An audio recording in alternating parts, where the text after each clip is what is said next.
Hello. Welcome, welcome. Um, so wasn't able to stream yesterday. I got home and I was super tired. So, I went to bed after I had dinner. uh, so this is just making it for Tuesday stream. But for now, I should be on track to still stream tomorrow. I work in the morning tomorrow, so I should be pretty good to go live on time tomorrow. Um, if not, then I could probably stream maybe Saturday to make up. We'll see. Next week, however, I got my schedule this morning. It's a little bit of a mess. We have not discussed how we want to do our schedules just yet, but we have like our bare bones of like what we would like to have. Um, and they went completely the opposite of what I suggested for myself. So, Tuesday stream is probably going to be on Monday. Thursday stream should be fine. And then I work every other day, so. And it's literally opening, closing shifts, like zigzagging. So it's gonna kind of be rough next week. I might even just narrow it down to one stream on Thursday. We'll see how I'm feeling. Or one stream on Monday. We'll just kind of see how it goes. Because I really don't want to have to do that. But if they're going to schedule me to close one day and then have me open the next day, that's kind of shitty. And I do not want to be too tired for that, especially with it being literally late at night and then early in the morning. So we'll see how that goes when it gets to it. However, we're gonna continue playing more Beacon Pines. I am really enjoying this game, so I hope if you haven't seen the first playthrough, I should be on my channel. I would recommend catching up, but if you don't really mind, it might be a little bit confusing. Excuse me. Might be just a little bit confusing um, at first.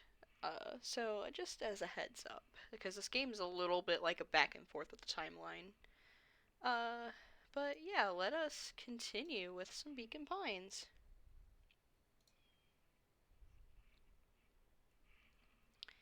There, I'm letting it load right now.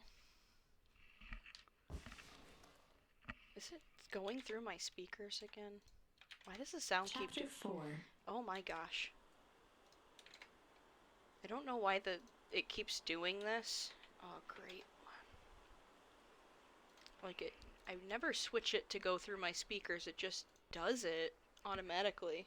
Okay. Can we hear the game? I think I need to turn up the game a little bit from what I saw.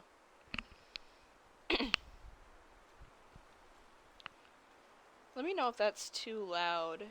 I think the game was too quiet when I was playing previously, but this should be good now.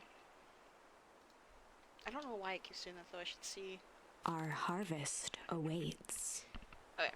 So this is we finished the timeline where we went to Beck's house and had dinner, and it started raining, which I want to go back and do the other suggestion, but it started raining, so we stayed over, and then we had that fight with Rollo, and then we froze to death basically.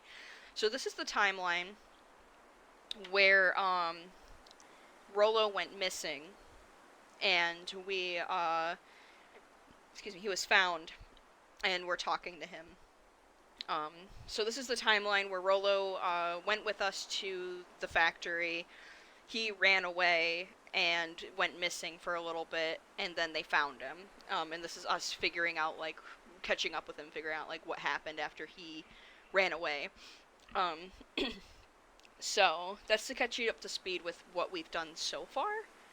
But as I mentioned, this game's going to get kind of all over the place, so fair warning if you haven't watched the first playthrough.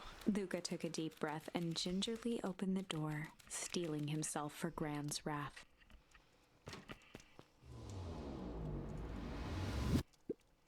Gran? I'm home. Everything's fine. Gran? Okay.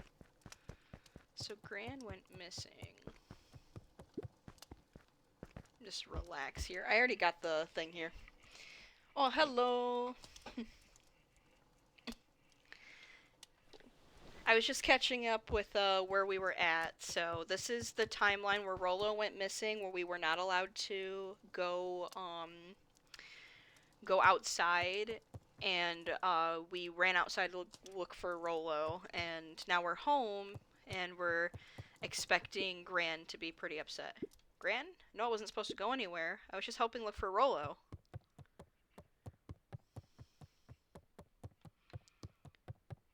Luca was alone. The house was empty. So Gran's not back yet. I guess it's a good thing. Nothing to do now but sleep, I guess. Oh, I wanted to go outside. Luca was sitting by the pond, listening to small waves lap against a rock. His father sat in a folding chair in front of him. Without turning, he spoke. "Why don't you grab me some nice bait?" "Sure thing, Dad." Luca hopped over to the tackle box. Let me know if the but remember what happens this night, right? The chill? No, the chill, that doesn't happen. That was the previous timeline. That was a different timeline. This is something completely different. We have not seen how this timeline ends yet. Oh, let me know if the sound's too loud, too. Inside was a rolling, buzzing mass. "We're fishing with bees?" Luca's father gave a warm chuckle. "Well, you catch more fish with bees than honey. Pick us out a good one." Luca closed his eyes and plucked out a bee. He could feel its wings struggle between his finger and thumb. Okay, as long as if it gets too loud, let me know, I'll adjust it. I turned it up a little bit, because I noticed that it was pretty quiet on the playback from, a few days ago. Holding it at arm's length, he hurried over. His father deftly baited the hook and examined his work. Interesting choice. With a practiced flick of the wrist, the line buzzed in a graceful arc. The water accepted it without a splash or ripple. The wrong choice, but I respect it. The pond began to freeze over. Sometimes we gotta make the wrong choice before we can make it right. So this is, I think, in reference to the ending we got last time, which was the chill. Pallid ice propagated across the still surface with an alarming speed. Luca scrambled back as the ground beneath him turned cold. Dad, I don't understand. Sorry, kiddo. Understanding isn't always part of the deal. The relentless ice shot through the fishing line toward his father. Dad, look out! His father casually wound the reel. None of it's your fault, you know. Never was. Dad, we have to go! Luca grabbed his father's shoulders, trying to pull him away. Please, you have to run! The ice crackled as it spread across his father's hands. That's the thing about fishing, Luca. His chest began to crystallize. You toss your hook in, and you never know what you're gonna pull out. A shock of searing cold ran up Luca's arms. He gave one last desperate tug. The chair tipped backwards in a single frozen mass. Luca tried to stop the momentum, but it was too late. He watched the icy form of his father slam into the hard ground, shattering into 1,000 pieces that crowded around his feet. Dad, I don't understand. What does all this mean? The gentle rustle of leaves was the only reply. This kid's plagued with nightmares. Oh.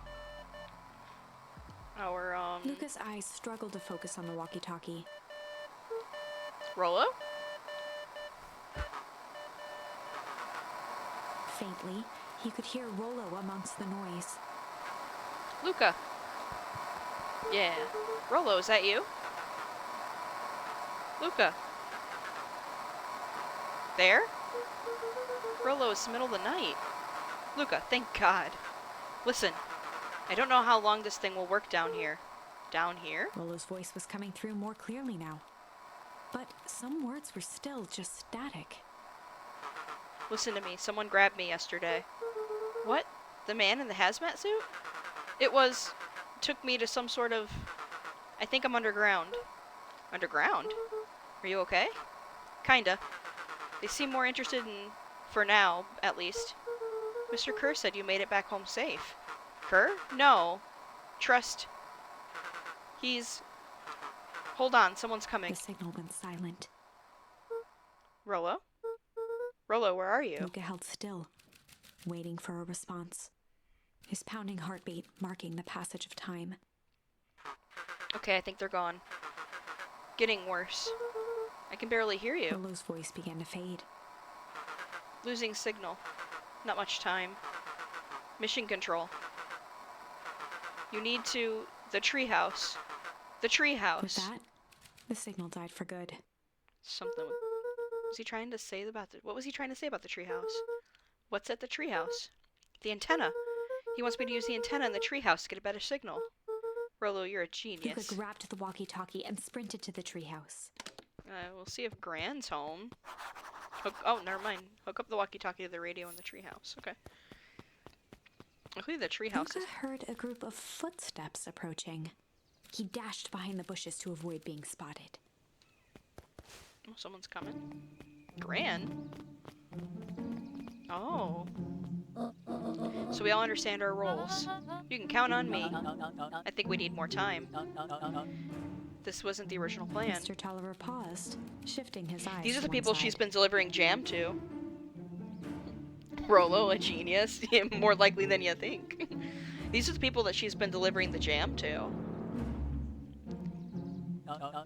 We're all in danger now. I, for one, refuse to sit idly by while that danger persists. Ooh.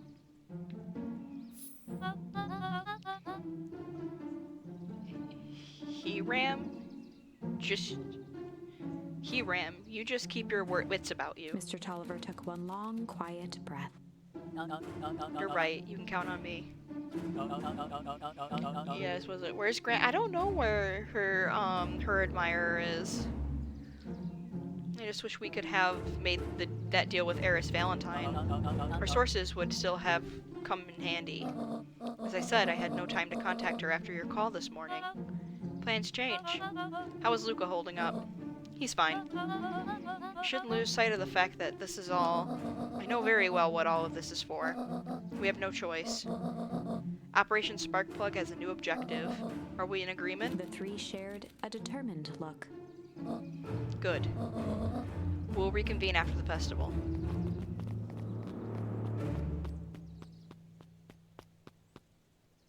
Oh, does Gran know I'm here? Oh, nope. Gran, why are you meeting with Miss Fratelli and Mr. Tolliver late at night? Hey, Luca. Dawn. Dawn, you scared me. How long have you been there? Oh, just a few minutes. Earlier I saw Mr. Tolliver and your Gran enter the diner together. When my shift at the newsstand was over, they just hadn't left. So I used the greatest tool of any investigation reporter. Time. When they all left, I tailed them here. What do you think they're up to? Whatever it is, they seem organized and determined. They mentioned the festival. Yeah, I heard that too. Has your Gran been doing anything different lately? Anything strange? She got a phone call this morning and rushed out the door. A call from Hiram Tolliver, it seems. She was either furious or terrified, or both. Luca, be careful out there. I think we might be in the middle of a scoop of a lifetime. I will. Aren't you coming out? Nah, I'm gonna stick out here for a bit longer. See you, Luca. Excuse me. Okay. I love Dawn. Where she just, like, kind of sunk back into the bushes. Oh. Let's see if I actually get something here. I probably don't. Because I already got one from chilling and relaxing in a different place. Excuse me. Oh my goodness. A different place. She is adorable, I agree. I did it. I changed the sign. Splendid. Did anyone see you? I don't believe so. You were right. It was simple enough to just rearrange the letters. Odd choice for a prank, though.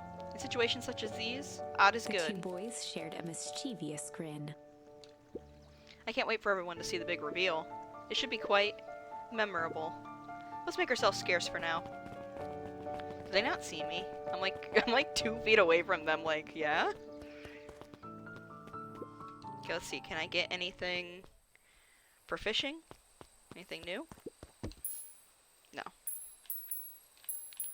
Luca gently bait. Good for skimming. Yeah, let's head out. Alright, let's go up and use this antenna.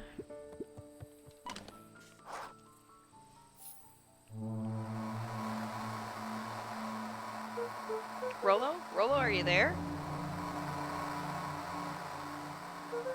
I'm at the treehouse now, Rollo. Mr. Kerr said you were alright.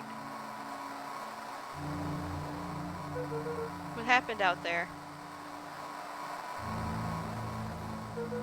Dang it, Rollo, where are you?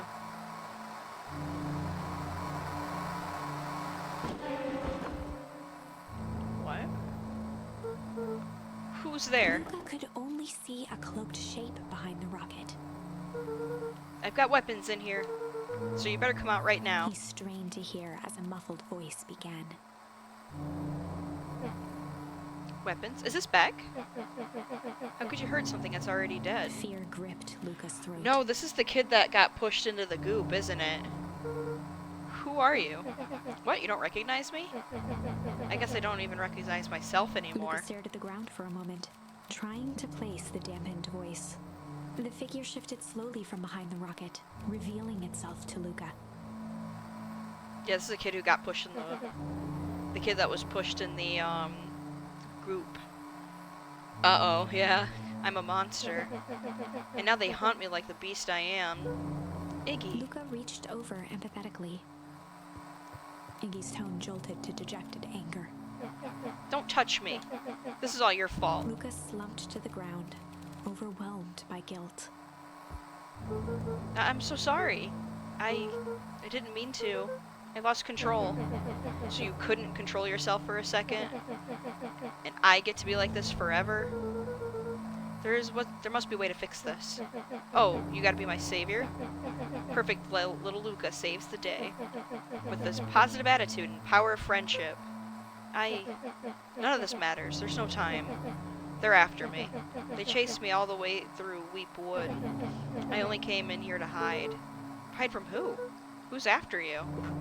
Luca! Luca! Rollo? It's not safe, Luca. Rollo, where are you? The treehouse. I'm at the treehouse, Rollo. Where are you? No, Luca, the treehouse isn't safe. They said they were going to the treehouse. I was trying to tell you to stay away from the treehouse. Who said they were going to the treehouse? The clipboards. What did I tell you? Those perennial harvest wackadoos are after me. They've been chasing me, yelling questions at me. What sort of questions? They're saying the same stuff they always do, but it's different now. Less asking, more threatening. We're gonna find this out, Iggy. Yeah, well, thanks. Hello? Knock, knock, knock. Hello? Is anyone present in this arboreal domicile? Crap, they found me. Luca, what's happening? Don't panic. You stay here and I'll see what they want. Hello, Mr. Van Horn. We would love to hear your thoughts. Do you have time for an informal chat? We will be brief. Your time is valuable to us. Be down in just a second. Of course, of course, of course, of course. We have a problem. Luca, you gotta get out of there. Who's out there? Is it them? Yeah, it's the clipboards. A bunch of them. How many? Maybe all of them? Yeah, you were right. They're saying the same stuff, but with the creepy knob cranked to 10. Might young Iggy be present? We would love to hear his thoughts. Run! Iggy slumped to his knees. I don't know what to do. I'm just so tired. Luca, what do we do? Luca grabbed the walkie-talkie and headed for the window. Follow my lead. Luca and Iggy climbed up the back of the treehouse to its roof, where Rollo had constructed his MCDC. Here's the MCDC. There's so many, what? Yeah, there are quite a few clipboards. The Mission Control Defense Cannon. They're clones. The Mission Control Defense Behind Cannon. the crowd of clipboards, William Kerr strode We know that the forward, aim's a little off a on warm this. smile on his face. Iggy, there you are. You gave all of us a heck of a scare. Go away, just leave me alone. Oh, I'm sorry, Iggy, but no can do. Don't worry, though. We're here to help. Help? Then why are you chasing me? Luca, can you talk some sense into your pal here? Just look at him. He's not well. What's wrong with him? What did that gunk do to him? Well, that's a pretty honkin' big question, Luca. All you need to know is that he's sick. He's real sick, Luca. I just need you to let us up there and take care of him. You told me Rollo was okay, that he was back at his place resting. He is. Poor fella just got a little lost. That's a lie. That's a hurtful thing to say, Luca. I thought we were buddies. Why? Because he let you ramble on like a wackadoo? Nobody likes you, you creep. Kerr's smile faltered. Why don't you pop down here so we can have a face-to-face? Yelling like this is gonna give us all a heck of a sore throat. And who wants Luca's that? grip tightened on the MCDC. What did you do to Rollo, you liar? Well, shucks, Luca. The only teeny tiny fib I told you was that he was at home. He is resting, and he is perfectly safe. And for now, at least. What happens to him next is up to you, Luca. Look around. You're in quite the pickle, and I am the only person in the whole world who can help you out. You get to decide how this ends. Oh, boy. Luca's mind raced. He was caught Is it still in a buffering? trap. What do you do when there's no hope? Iggy wiped his cheeks with a sleeve. What are you gonna do, Luca? What are we gonna do? Take up the only option he had left. Fight or flight? Ooh. Should we fight or should we flight?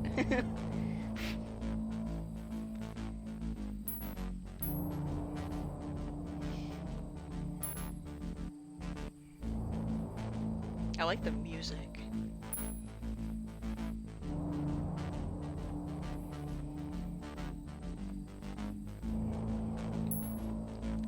if we fight them, I know that the MCDC's cannons are, just assume it's like, I say flight. Flight? Okay. Luca drew himself up and decided to take the only option they had left. Flight. He squinted down the barrel of the mission control defense cannon, aiming it through an opening in the dense tree branches. Let's see. He looked up with surprise as it struck true and taut. Oh. Wow, I can't believe that worked. Hey, Mr. Kerr. We'd love to hear your thoughts, but I'm afraid we have places to be. Come on, Iggy. See ya, jerks. Fine, we know where that leads them. This way, we'll take the tunnels. Oh boy. Luca and Iggy winced as they sprinted through the thicket. The branches clawed at them, reluctant to give passage. After what felt like a marathon, Luca stopped in his tracks as they reached the clearing. What the? That was all he was able to say before Iggy slammed into his back. The boys tumbled down a steep decline and crashed with a wheezing thud on a surface as hard as ice. In fact, it was ice. Oh. Chapter 5. Signs. They stood silently, catching their breath. The sky was like sapphire. With each breath, a plume of steam escaped from Luca's lungs. Let's keep moving. Luca pulled Iggy to his feet as they gazed across a snowy terrain. Oh boy. That was actually pretty badass. Uh-huh. I think we lost him. Are we up in the mountains? I don't think so. If anything, we went downhill. Then what's up with the Winter Wonderland? All I know is there's no going back to work the way we came. Hello and again. Welcome. Why is that? Excellent work. Why is that doing that? Thanks for the follow. Sorry that that was doubling up like that. I wonder why it did that. I have to look into that and see why it's doing that. Reset. Praderas? Thanks, Reset, for the follow. I appreciate it. Let's see if we can get our bearings. Follow me. Find a way. Okay. So, this looks like a tunnel. A disc of smooth metal was lightly covered in snow. Two faint seams were visible along the surface. Well, we know that they're a manhole cover. If it is, I've never seen one like this. So they're not going to be too far behind us. Uh-oh. What's the readout? Sitting just above 258 Kelvin. That's down the bit from the last time. Should we report this to Mr. Kerr? Meh, still within safe ranges. It may be spreading, but it's under control for now. Even a small nudge in the equilibrium could cause a cascade. Dude, relax. Just a few more sites to hit before we can punch out. Let's get this over with. Oh, so doubles. Yeah, I don't know why it did the double sounds. It's so weird. Can I go this way? Luca, are you there? Luca had almost forgotten the walkie-talkie he was carrying. I should look into and see why it was double sounding like that. Because it wasn't doing that when I was testing it. It's that bozo Kerr. I hope nothing bad has happened to you out in those woods. Luca looked at Iggy with hesitation. No need to be With a rude. resigned sigh, Luca responded. It seems like the only dangerous thing in the woods is you. He speaks, the young man of the hour. Now, how in tarnation did you end up with one of our radios? Just lucky, I guess. Boy, howdy, you Van Horns are full of surprises, aren't you? You knew my parents? I never had the honor of meeting your father, but your mom sure was a handful. Luca winced, shoving the walkie-talkie back into his pocket. We gotta keep moving. Oh, there's a lot of paths. Oh wait, no there's not.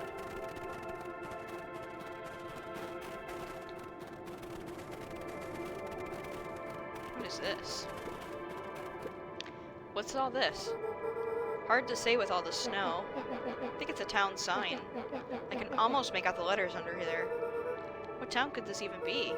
There couldn't be another town this deep in the Weep Wood. Looking at evidence in the excuse me. What is this game about? So it's kind of like a mystery game where we have this thing that we call the Chronicle, and literally we're just uncovering the story as we go back and do different paths on this branching tree. Right now, it seems like it is about this new corporation coming into town and doing like experimentation with fertilization, and it's going bad, and it's causing like this ice age in some way, and it's like um the fertilizer that they're creating has these properties to make things rapidly grow, which it grows, but it rapidly ages at the same time, and they're trying to figure out a way to make it stop doing that, and it's to the point now where it's starting to affect some of the townsfolk. That's why Iggy. Foul mystery behind this town, a fertilizer plant. A foul harvest festival. Luca, our main character, lost his father to an incident at the fertilizer plant. Yeah, that, and his mom's missing. His mom has been missing for months. Yeah, there's a lot going on. You kind of uncover more of the story, the different paths you take. So this is just one of the paths I'm on right now. And we're gonna see if this is the quote-unquote correct path. To finish the story with a good ending, but every ending so far has been bad. I'm looking at the evidence to the contrary. Let's figure out what we're dealing with here. Step 1, snow's gotta go. I'll see what I can do. Let me throw something at it. Oh. Situations such as these, it's best to chuck stuff first and ask questions second. Oh, there we go. I missed. Yeah, it's a little bit closer. There we go. Beacon Pines. The boys stared in disbelief at the sign that now clearly read, "Welcome to Beacon Pines." Oh, back? Oh, there we go. That doesn't make any sense. We're in Beacon Pines. How's that possible? We ran away from town. How did we get back here? I guess we got turned around. Where did all the snow come from?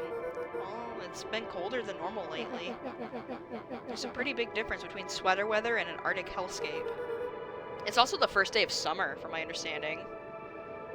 Wait, is this the town? Holy shit, I don't know if did the big chill happen while we were escaping through the forest, though? That's so confusing.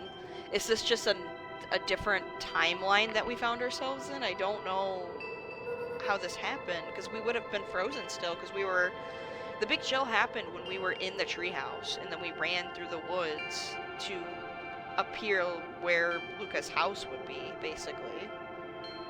So I'm kind of confused, but I guess we'll see. Maybe all of it leads to one source. You think it's related? What the hell is going on? We're gonna get you some answers. Let's keep moving. We're gonna find... Yeah, this is the town. It did happen. The fencing glistened, each chain link encapsulated with a translucent layer of ice. Looks like the stuff they put up around Weep Wood. The stuff who put up? I don't know. Yeah, this is... Because there's the stuff. This stuff look familiar to you? Looks like the barrel near the puddle I shoved me into, yeah.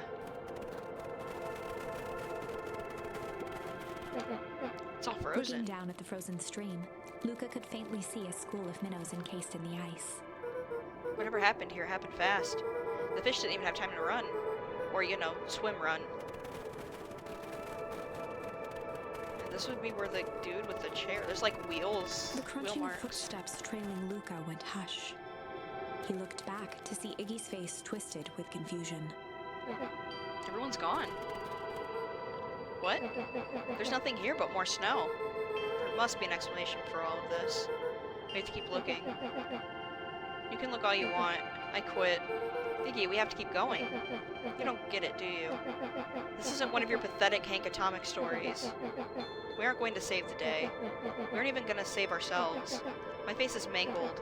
The town is destroyed. And everyone we've ever known is gone. We don't know that. You can just quit. You can't just quit.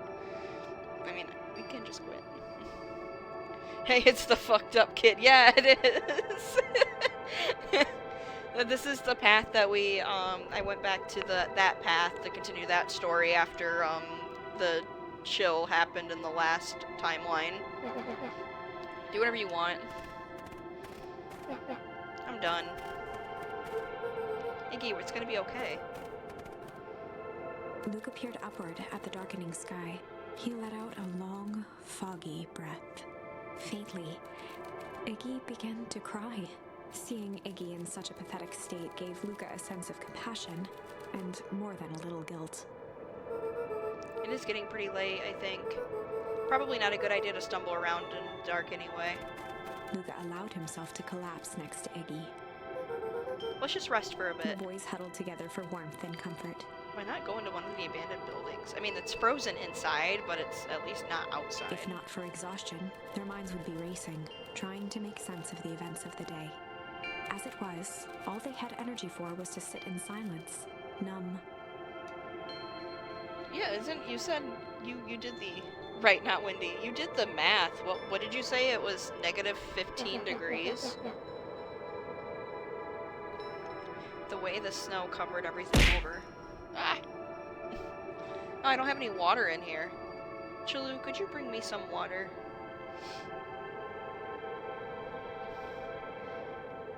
I will hydrate in just a second. Thank you. The way the snow covered everything over. It's kind of calming. Yeah. I hadn't had time to say it, but thanks. Eh? For getting us away from those creeps. I sort of froze up back there. Iggy, I should be the one apologizing. This all happened because I lost my temper. Nah, it's bull hockey. First of all, you didn't know what the gunk would do. You didn't, right? Of course not. Second, stop with this baloney about losing your temper. But I did lose my temper. Iggy motioned sarcastically to his half-deformed face. Thank you. I appreciate it.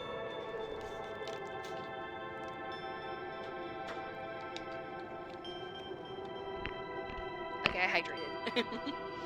Iggy motioned sarcastically to his half-deformed face. Obviously. But that's exactly what you should have done. Huh? I was being a horse's ass. You were supposed to be a horse's ass in response. That's how it works. Iggy, I'm having a hard time following. You wanted me to fight you? Of course. Geez, you goody-goody types take forever to understand that this very basic point. Why would you go around saying cruel things about... Oh my goodness. Why would you go around saying cruel things trying to get into fights? Iggy shrugged. He's a bully. Needs something to do. You're an asshole because you're bored. Sometimes I just feel empty. You wouldn't understand. You and Rolo are always having a blast together, laughing and calling that dinky little treehouse missing mission control. Iggy now wept openly. Perfect little Luca Van Horn, with his perfect little life. My life is not perfect. Everybody in town likes you. Not everybody. Hell, that new girl hasn't even unpacked yet, and she already likes you.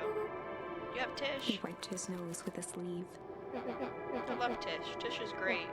But she ain't exactly the world's greatest conversationalist, you know. Luca gave a warm chuckle. She just says yup. I get that impression. Iggy cleared his throat as he wiped his eyes. Oh, it must be raining out here. Definitely. Iggy arched into a wide yawn.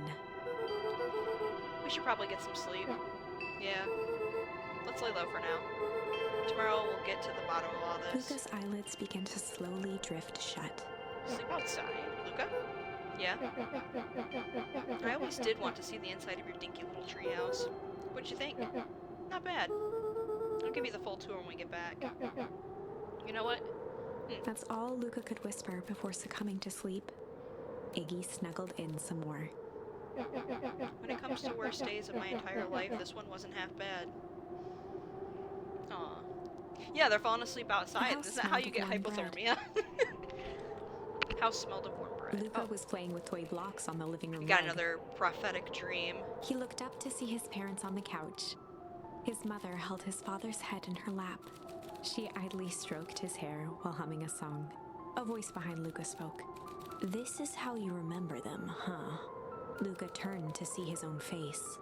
The doppelganger from his dreams, still clad in a yellow hazmat suit, still carrying a look of disdain behind empty eyes. Aww, look at this perfectly cozy scene. You know it wasn't really like this. The figure picked up a toy block and inspected it. It's amazing the facades that one can build given the right materials. Not that I blame us. These are a child's memories, all warm and fuzzy. You don't remember, do you? Lucas snatched the block from the figure's yellow-gloved hand. Remember what? The doppelganger pointed to the couch.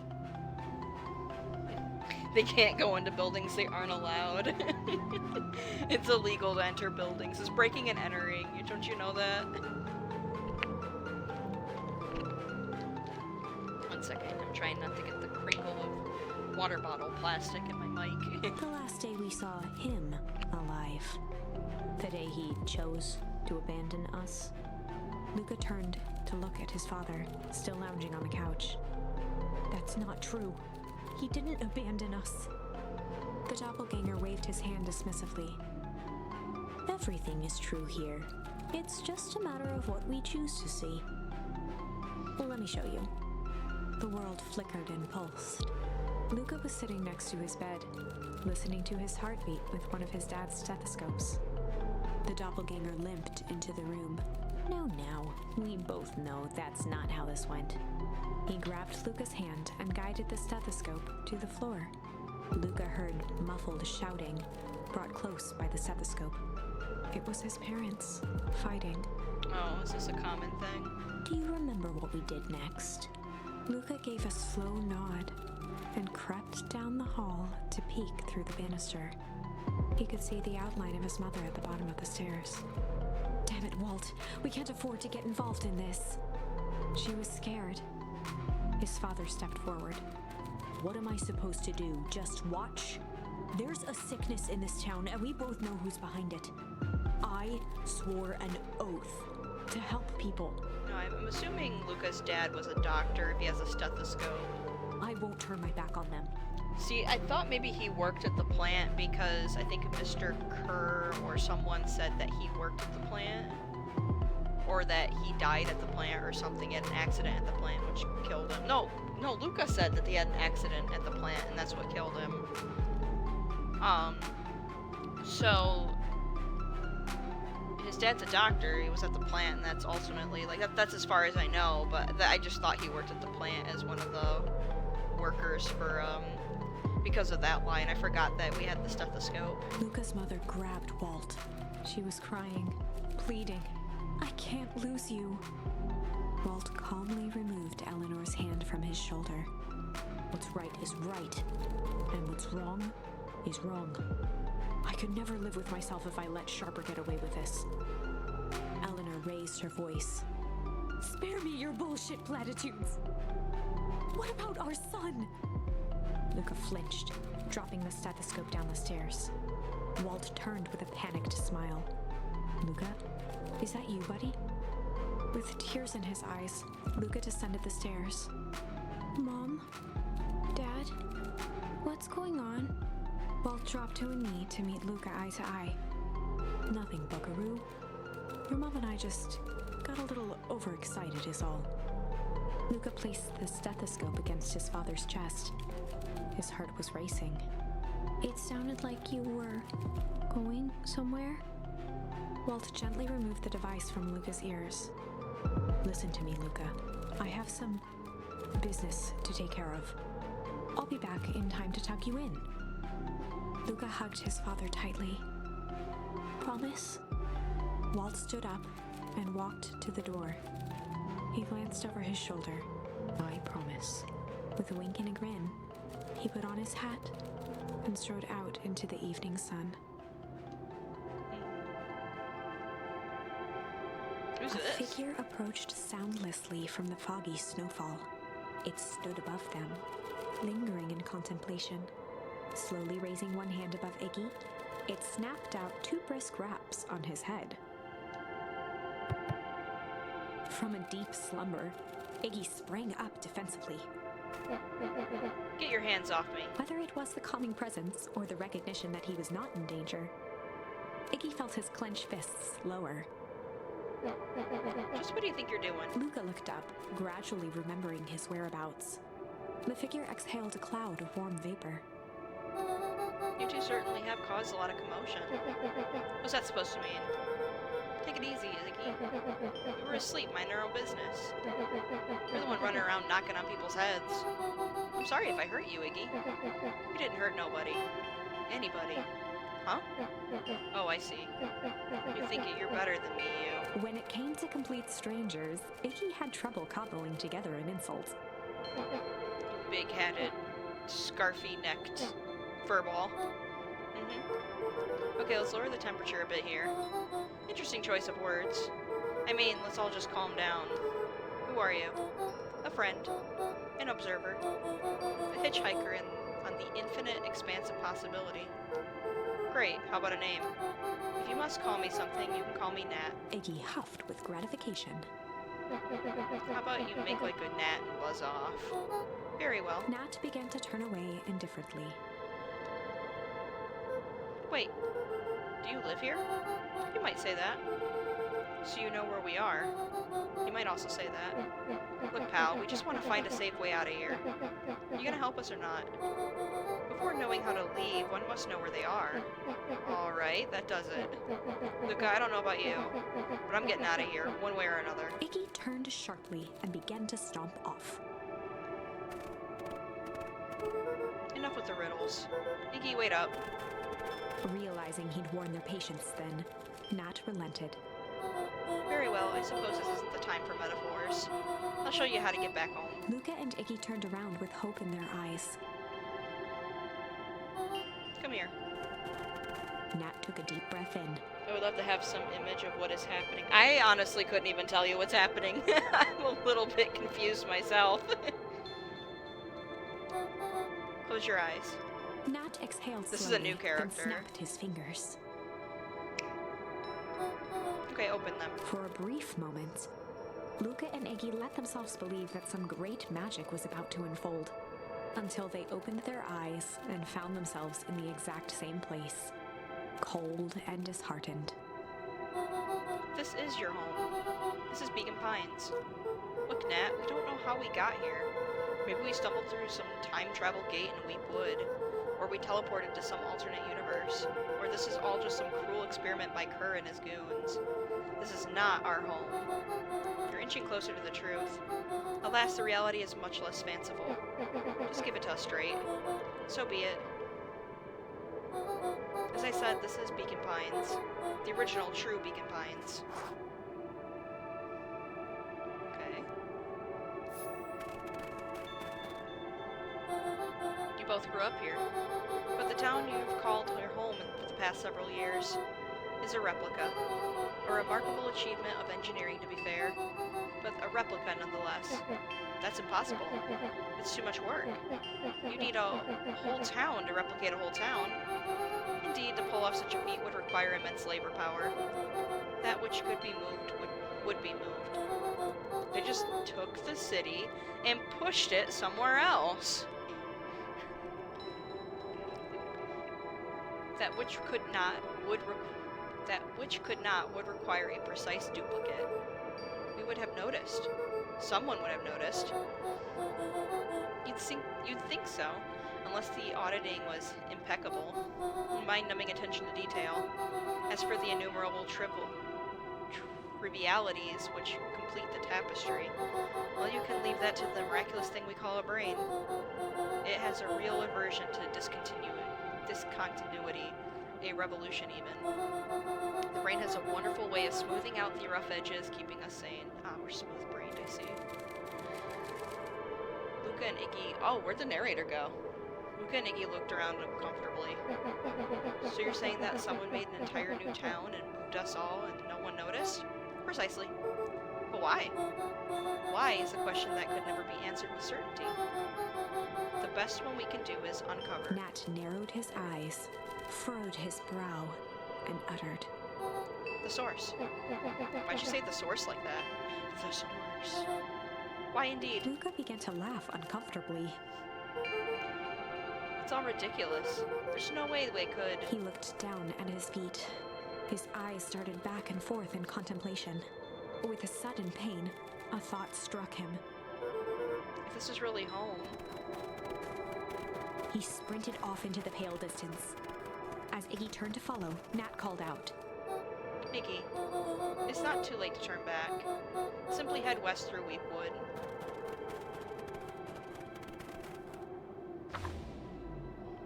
Is this a decision Chapter time? 6. No, chapter time. The Source. Nat expressed his sympathy with a shrug and sauntered off as unassumingly as he'd arrived. He'd given Luca and Iggy what they needed, and nothing more. I wonder if Nat's gonna appear in the other like branching realities. As Luca sprinted across the snow, the events of the past few days became clearer, pieces to a larger puzzle. Rollo said he was underground somewhere, captured. Mr. Kerr tried to cover it up with lies. The clipboards were hell-bent on capturing Iggy. It all seemed to point to Perennial Harvest. But right now, there was one thing that Luca needed to know. Oh, is this like the original Luca gravesite? stopped dead in his tracks. The tree was gone, uprooted and moved, leaving a raw gash in the earth. He dropped to his knees and dug wildly at the cold snow. His numb hands hit something hard, a headstone. A dry whisper escaped Luca's lips. You're here. All this time I thought I was visiting you. But you've been here, alone, in the snow. Dad, I'm so sorry. They ruined your favorite spot in the world. Our favorite spot in the world. Dad, what do I do? There was no reply, just snow-covered silence. Why'd you give me the slip like that? What if I couldn't find you, you jerk? Iggy finally noticed the tears welling in Luca's eyes and the snow-covered grave. Oh. Iggy, they stole his tree, Iggy. Yikes. Suddenly, they heard the crunch of approaching footsteps in the snow. We gotta hide.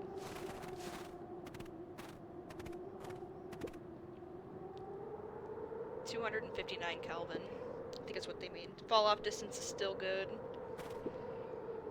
Oof, my heart. My heart too. Dude, did you hear me? I said 259. Sorry. You ever think about what we did here? We saved a whole town of people. Doesn't feel like it sometimes. What about everything we left behind? That's the grave of someone with a family. The people who loved them will never know the truth. The truth is He overrated. bent down to scoop up a snowball and lobbed it playfully.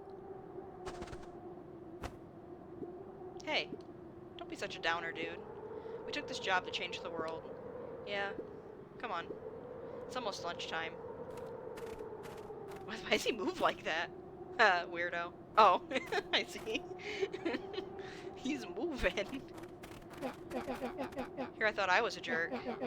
These dinguses out here are literally dancing on graves. Luca stuttered through heaving sobs. I thought I was visiting him. I thought he was with me. Not gonna lie, that's a bad break. Here's some Iggy advice. gave Luca a solid smack on the back of his head. Hey, who's any of this helping? What? Sitting here in the snow, crying like some pushover. Who you helping? Iggy, look what they did. They lied to everyone. Blah, blah, blah. Luca Van Horn, you're a lot of things, but you ain't no pushover. What did I tell you before? When some jerk comes at you acting like a horse's ass, I should stand up for myself. Hell yeah. Kerr and his merry little band of clipboards pulled off this switcheroo for a reason, right?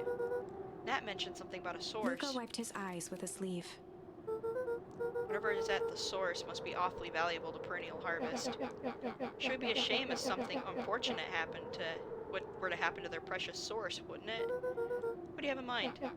If it's small enough to steal, we snatch it. If it's too big to snatch, we smash it. If it's too big to smash, Iggy flashed a mischievous smile and cracked his knuckles.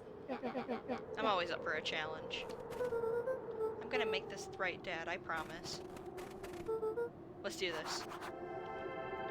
I'm gonna assume the source is where the original plant was. These guys remind me of the guy. They do look like the guys from the Monster Inc. movie. So we have a code 319. And get awful cold out in those woods, Luca. Probably best you two stay put and conserve your energy. Help's on the way. Where's Rollo? Where's my mom? Did you kill her? Oh, heavens no. Do I seem like a killer to you? Iggy and Luca shared a skeptical look. Well, do I? Oh shucks, now that hurts my feelings. Screw that guy. Yeah, let's go smash his stuff. Wait a minute. If this is the original town, well, then that means... Iggy darted behind a large pine and began digging furiously. He emerged holding a shoebox with a crude skull painted on its lid. What's that? Long story. So a few years back, I came into possession of some premium grade fireworks. Not the wimpy firecracker stuff they give kids. The good stuff. So why did you bury it under a tree? That's a long part of the story. You and Rollo were doing chores at Rollo's chicken coop. You guys pissed me off for some reason or another. Luca rolled his eyes with realization. No, you didn't. Iggy stifled a chuckle. Yep. I just wanted to give you guys a little scare. But like I said, these were some primo fireworks. So I might have underestimated things. You blew up the chicken coop? I prefer to think of it as an incendiary redecoration. Incendiary. Sorry, but you should have seen the look on your faces. Rollo got grounded for months, which is why I needed to stash the evidence and lay low. So I buried him under that tree. But when I came back for him later, they were gone. I figured some grown-up found him and tossed him. Iggy triumphantly raised the shoebox. Turns out it wasn't the fireworks that got moved. It was us. Unbelievable. Yeah, I think that chicken coop story was in one of the other timelines. Do you think this is a game? Newsflash, boyo. You're not a hero. You're a little brat who is in way over his head. A hero is just someone who refuses to give up. Comics these days are rotting children's brains. Everyone thinks they're a spaceman superhero. I was always partial to Hank Atomic myself. Is that so? Do you really think you have a chance against us? You have no idea how powerful we are. Prepare to blast off, loser. Some super villain. Oh, is this the source? Some super villain stuff. Let's see if we can. Nope, this has gotta be it. Can't go anywhere else. Can I go up here? Nope.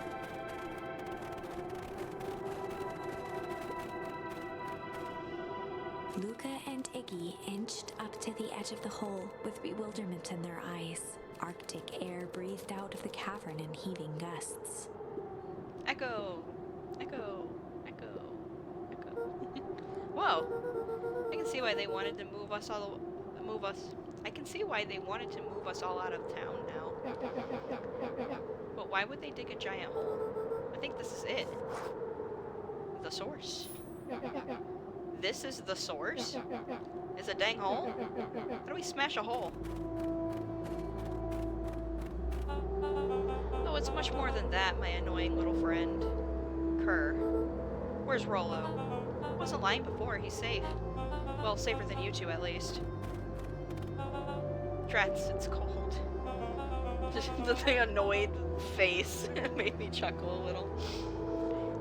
You just had to drag me all the way out here, didn't you? Mr. Kerr gazed down the abyss in contemplation. It really is something, isn't it? What did you do to our town? What is all of this? Well, that's a doozy of a question. This is the source, where they collect the unrefined, Kerr scratched the back of his head.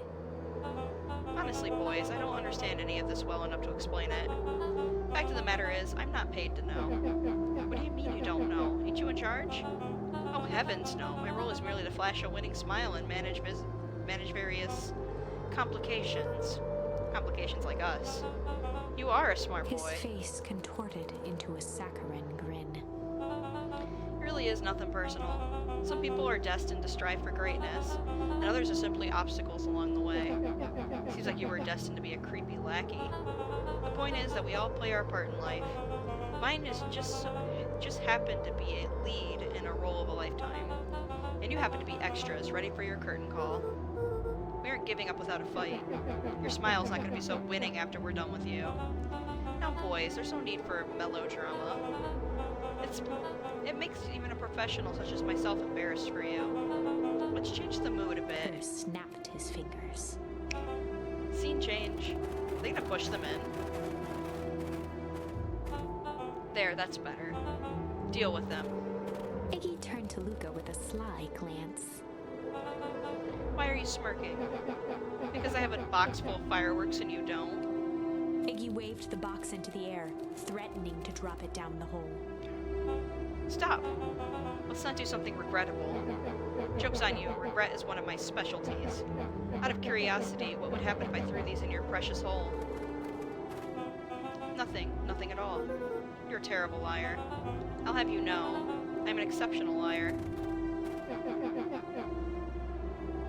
That's far, that's far enough. Iggy plucked a single bottle rocket from the box and held it up with reverence.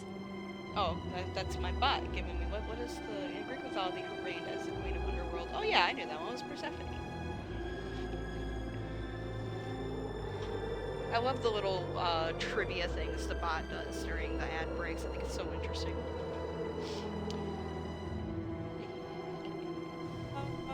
Stop, you fool. Call off your goons. After a long pause, Mr. Kerr flung up his hand with frustration. Very well. You can all head back for the night. It's been a long day.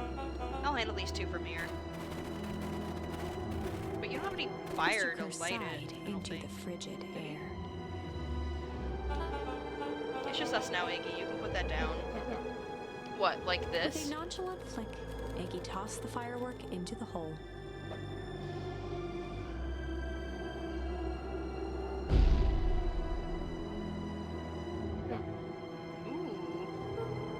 Whoa. With a growl, Kerr leapt at Iggy, crashing through Luca.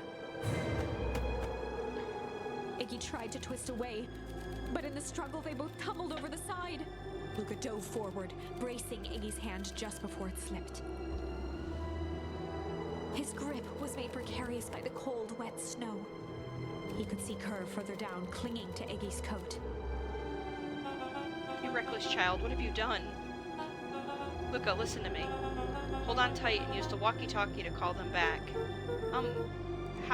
What channel do I use? Doesn't make a damn difference, they're all listening. If you do that, the clipboards will just haul us up and snag us both. The only way out of this is if Kerr's out of the picture. Just let go and save yourself. If he lets go, we both die. I don't want to die, but seeing the look on your face almost makes it worth it. But, Mr. Kerr, you've had a long life. Why don't you actually do something selfish and just let go? Mr. Kerr gasped with insult. Long life? I'll have you know I can still play 25. Oh, they're flameless fireworks? Did they explain that? I might have missed it. You should have heard me sing that part of Phileas Young. With a wild look in his eye, Mr. Kerr began to hum a proud melody.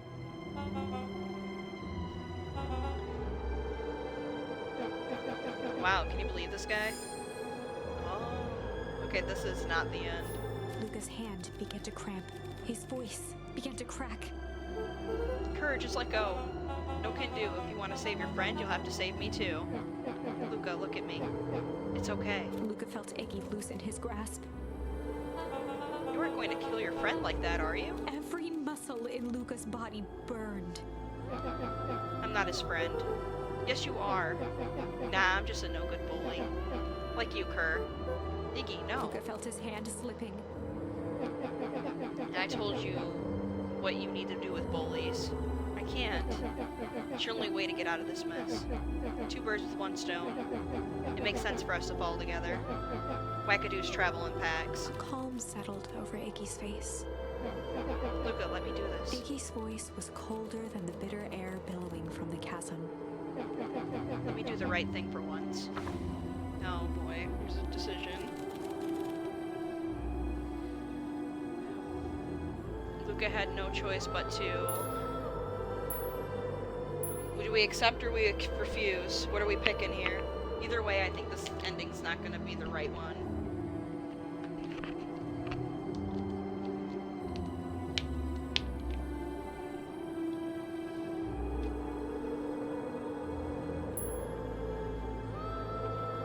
Try accept. Okay. Luca had no choice. We can come back and but redo to this, so. accept Iggy's request. With a quiet blink, Luca watched a teardrop sail down into the howling void. As his his fingers slowly gave up, he met eyes with Iggy. Good.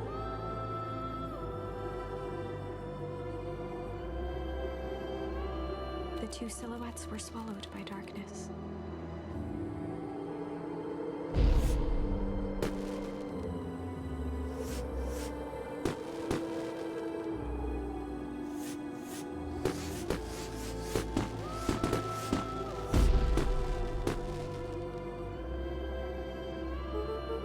Oh, well, goodbye, Iggy.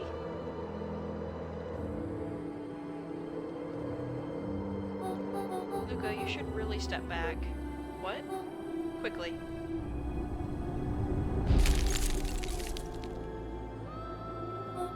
Curious.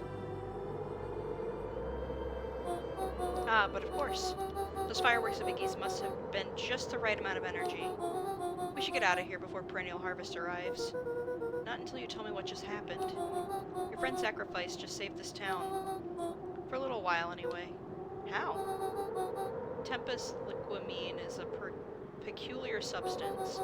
It can change the relationship between matter and time itself, but doing so requires unfathomable energy. In a closed system, that energy can only come from its surroundings. A useful side product of this property being, by adding precisely the correct amount of energy to it, one can create a cryogenic cascade. So the gunk makes things cold and the fireworks made the whole freeze over? That's one way of putting it, yes. As dumb luck would have it, the fireworks weren't strong enough to create a runaway reaction.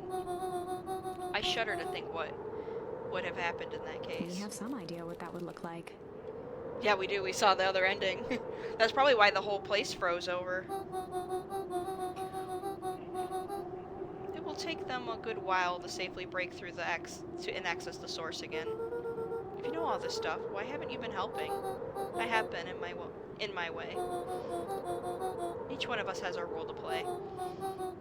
Iggy's role, it turns out, was to buy us precious time. Mine has been to observe and wait. Wait for what? You. Me? Why? What's my role? A fierce twinkle flashed in Nat's eyes. Luca Van Horn, you are going to save the world. With a chuckle, Nat turned and walked west. Dumbfounded, Luca followed behind him, trudging through the snow.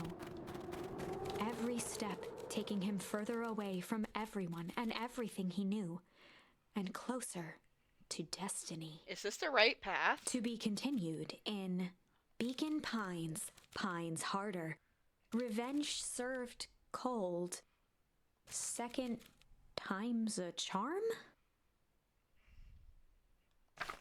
What? Wait, that's it? This ends with a crummy cliffhanger just when it was getting good? I was even starting to like Iggy. No way. I refuse to be associated with some never-ending parade of sequels. Let's go back and find something more definitive. So that's how this one ends. Okay. Let us... Okay, should we go down the other timeline? I'm gonna assume denying Iggy gets you both killed. Probably. So we have this path where we go alone and we have dinner with Beck with the storm. The narrator said nah. And we have this path where it was just the path we went down, but different. So instead of, like, everything with the check mark are the paths we already took. But everything with a question, like, there's no question marks, but that usually means the path is incomplete. But we can either go back and refuse, or we can go back to the other timeline. What would we prefer? Would we prefer the other timeline, or something a little bit earlier from the timeline we were just on?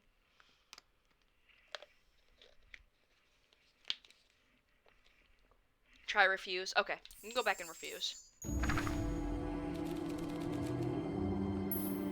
Let's refuse Iggy's Luca request. had no choice but to refuse Iggy's request. He tightened his grip and reached for the walkie-talkie in his pocket.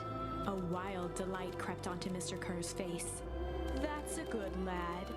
Now, radio for help. Iggy begged Luca with his eyes one last time, but Luca pressed the button and called out. We need help. Mr. Kerr is in danger. It wasn't long before they were once again surrounded by clipboards. Mr. Kerr sighed with relieved frustration. There you are. You really are a worthless lot, aren't you? Mirror, now. A clipboard dutifully produced an ornate ivory hand mirror, and Mr. Kerr began preening his tousled hair.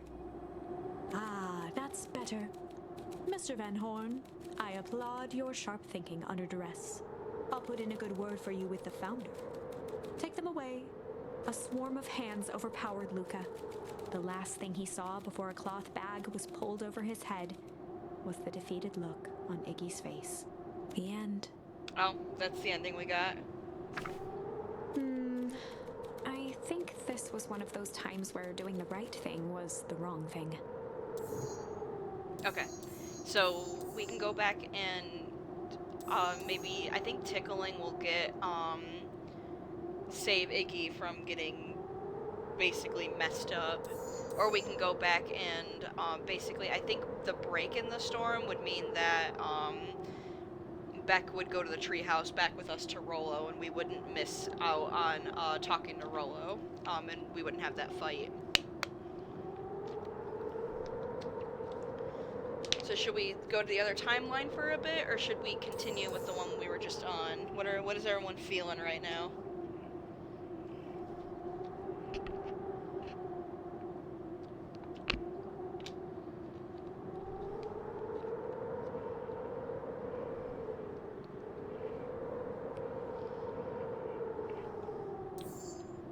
Oh, we also have fighting too. Continue what timeline though?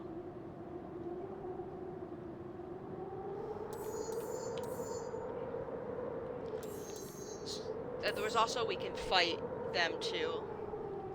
The one we were already on. Okay. Should we do tickle or should we do fight?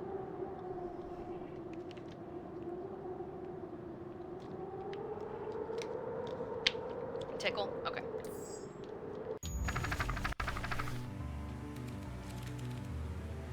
Time to bust out the tickles. Well, time to bust out the tickles. Hey Tish, wanna see something cool?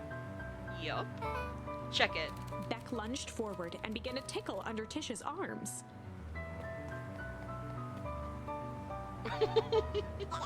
What the? Tish, is she tickling you? Yup. Yup. Yup. Tears began to form in Tish's eyes as she gasped for breath between gales of laughter. Yup. Yup. Beck redoubled her efforts until Tish finally had had enough. Yup. What just happened? She seems nice. Sorry for the interruption. I think you were just threatening us. Iggy's eyes darted around, a realization dawning on his face that he was now outnumbered. I just remembered. I have somewhere to be. See you around, new kid. Iggy kicked at the puddle before making his escape. Uh-oh. Whoa. What a little creep. Beck, I think you got a little ooze in your Beck hair. shook the ooze out of her hair as best as she could. Is it bad? It depends. What are your feelings about having a more mature, refined look? Oh God. Chapter 4. The Best Policy. Luca paused for a moment, catching his breath. He'd only just met Beck, and somehow he already managed to drag her into this mess. Hopefully he could make it up to her, but finding Rollo was his primary concern. Okay, we don't know that Rollo's safe yet.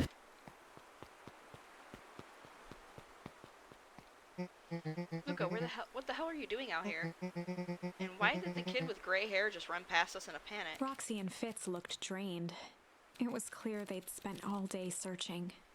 I think the good thing though is if it was just on the hair, if you cut that piece of hair, like those follicles off, would they regrow younger or would they still look like gray? How do hair follicles work?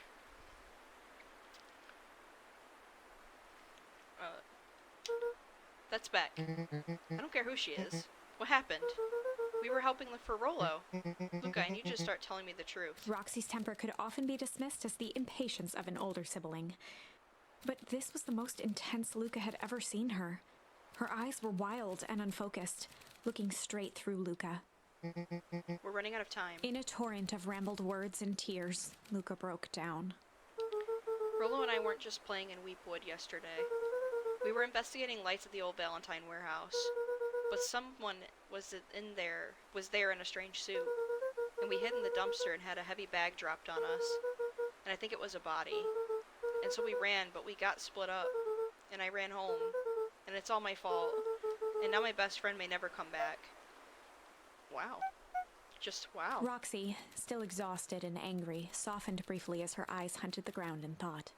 With a determined sigh, she looked up at Luca. It's not your fault, Luca. Rollo's gonna be okay, I promise. Roxy drew herself up. I'm gonna fix this. Luca, go home. But I want to help. It's too dangerous for a kid. I can't just sit around. I have to do something. Roxy tried to think of the safest place to send Luca. You go back to the little treehouse you two like to play in. Wait there in case Rollo shows up. Sound like a plan? Luca wiped his cheeks and gave a quick nod. You did the right thing telling me the truth. Now scoop. Gray forever? Probably. You really believe this story? What other options do we have? Things have been strange around here leading up to the festival. My dad has been acting weird lately. Well, weirder than normal. Oh, I think her dad's, that guy that Gran's been planning with. Looking into the puddle, Roxy rubbed her arms to warm up. Why is it so cold here? This place gives me the willies. Okay, we can wait at the treehouse for Rollo. I want to see how Beck's doing, though.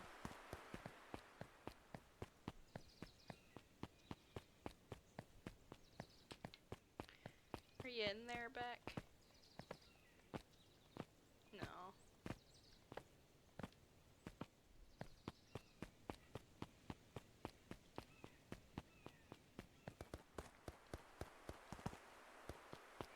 Oh, I already talked to that kid, I think, when I was heading Mr. in there. Nuncree jumped with a start.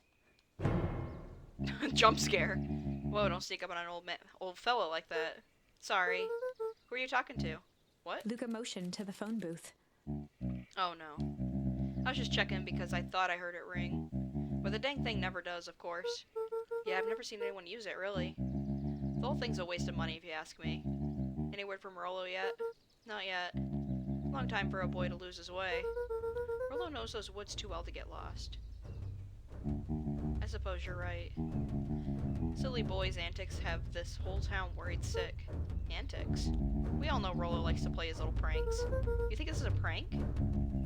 What other possible explanation could there be? He's not playing a prank and he didn't get lost. Someone took him, I know it. How do you know that? Unless... Luca, is there something else that you know? Mr. Nuncree gently placed one of his substantial hands on Luca's shoulder. Dang it, boy, if there's something you know, something that could help your friend, you need to tell folks. Luca peered up at Mr. Nuncree. Kind eyes warmed a stern face. There was a deeper emotion hiding beneath it all. It was subtle, but Luca could sense something eating away at him. There was a blank lurking behind those eyes. Shame. That's the only one I have so far. There was a shame lurking behind those eyes. A deep sadness. If Mr. Nuncree was that worried about Rollo, maybe he could help. Yesterday, Rollo and I were messing around in the old Valentine warehouse. Mr. Nuncree raised an eyebrow. Both of you? You were with Rollo when he went missing. Not exactly, I was hiding in the dumpster. With a dumpster? What were you doing in there? The music's getting really intense. At first we were just looking around. Then someone in a strange yellow suit came and dumped something on us. We both got scared and ran. That was the last I saw of him. Got scared by some garbage? Well, that's why you don't go skulking in someone's dumpster. But it wasn't garbage. I think it was a body. I'm sure it was just some trash. No, there was a name tag, and it said Deep Engineering. Mr. Nuncree's shoulders slumped. I wish you wouldn't have said that. A deep sigh bellowed from his chest. Why did you have to? I tried, Luca. God knows I tried to keep you safe. Luca attempted to take a step back, but Nuncreed's hand clamped down on his shoulder. But you Van Horns just can't help yourselves, can you? We were all so close to being done with this. With a firm shove, Nuncreed manhandled Luca into the phone booth.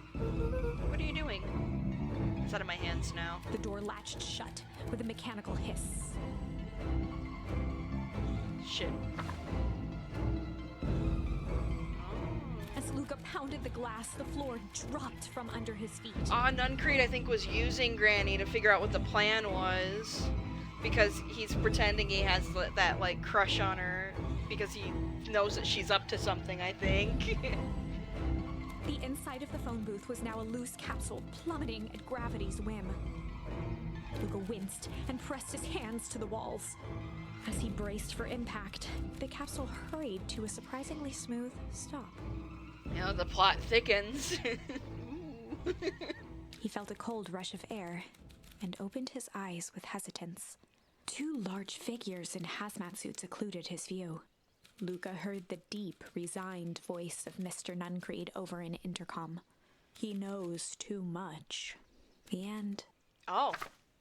Wait. No. This isn't the end. I know there's still much more. Somehow this went wrong. Okay, let's try something else. Okay. Let's go to fight. And just kind of finish off what we can over here. Because I don't think fight's gonna end well. Himself up and decided to take the only option they had left. Fight.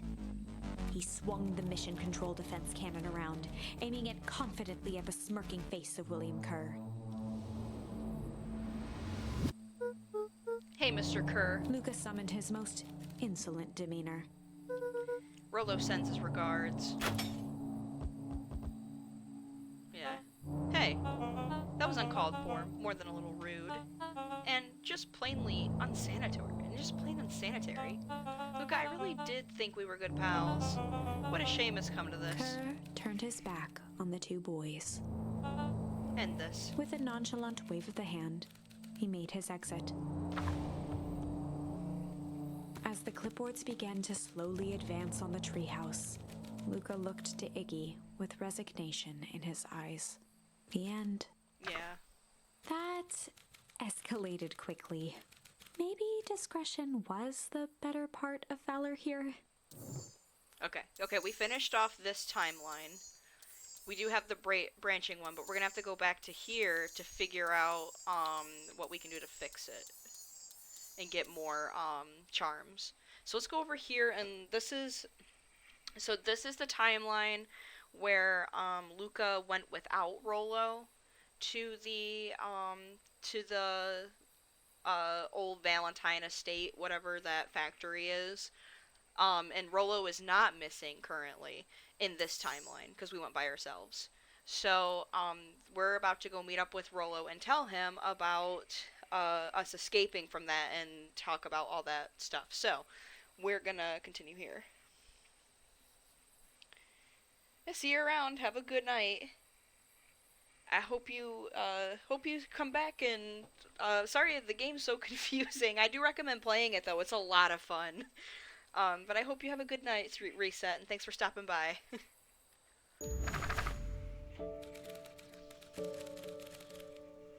Okay, so we're gonna do break, because that means the storm doesn't happen.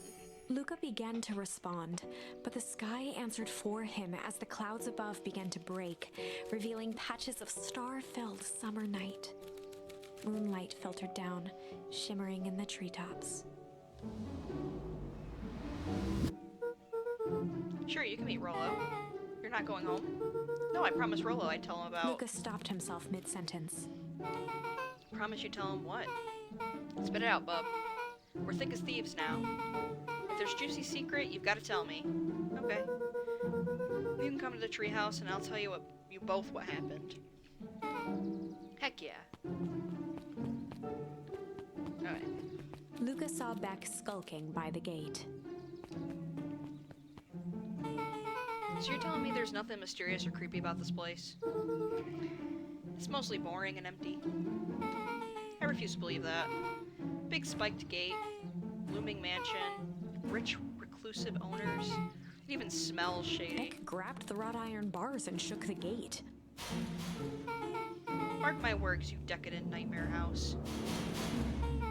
You will reveal your secrets to me.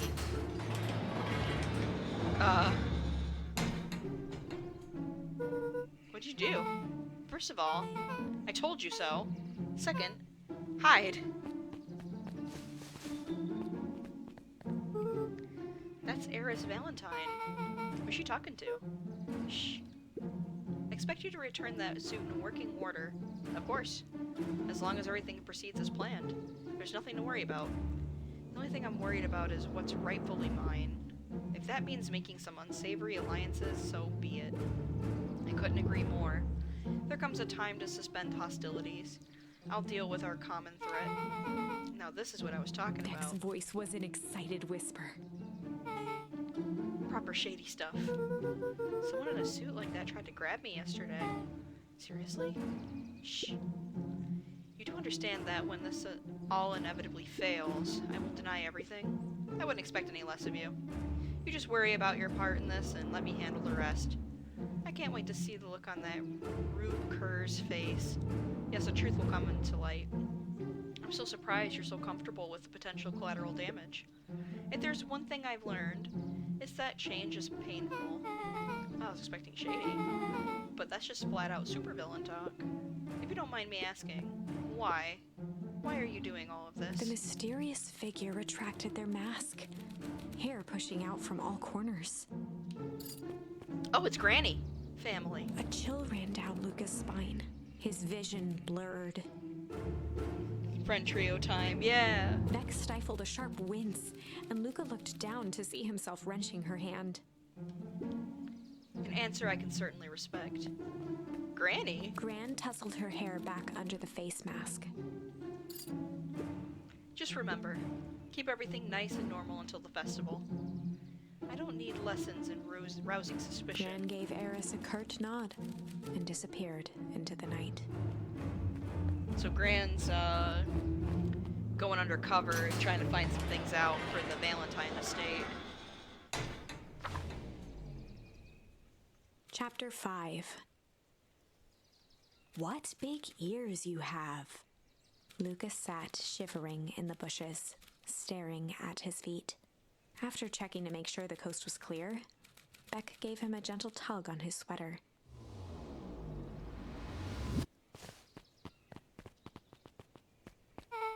What's wrong?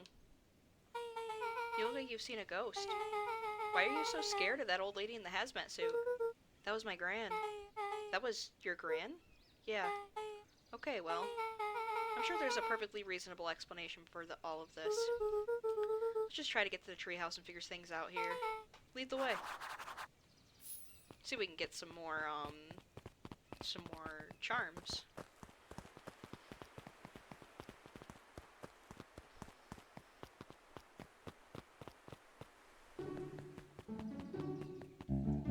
For the last time, there's nothing to worry about. Of course we're not worried. The clipboard finished writing with a scratchy flourish and looked up. Just dotting our I's and crossing our T's. Well, maybe try minding your P's and Q's. Mr. Nuncreed, arms crossed over his paunch, gave an exhausted sigh. If there's anything you need knowing, you'll know it. Absolutely. If you'll just sign here acknowledging everything is accurate, we'll be out of your hair in a flash. Oh, for the love of... He snatched the pad and scribbled his name so hard the pen nearly snapped. There. And would you like my eternal soul as well? The clipboards looked at each other for a moment, almost pondering the possibility, then broke into laughter as they walked away. Ha! Ha ha!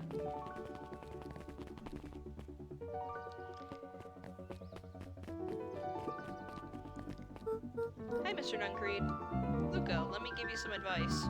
The next time someone you don't know asks to hear your thoughts, give them a good hard bop right in the kisser. Oh, Gran tells me just to keep away from the clipboards. That's good, that's good. Your Gran is a smart lady, Luca. Speaking of which, you better run along home now. Too dark out to be wandering on your own.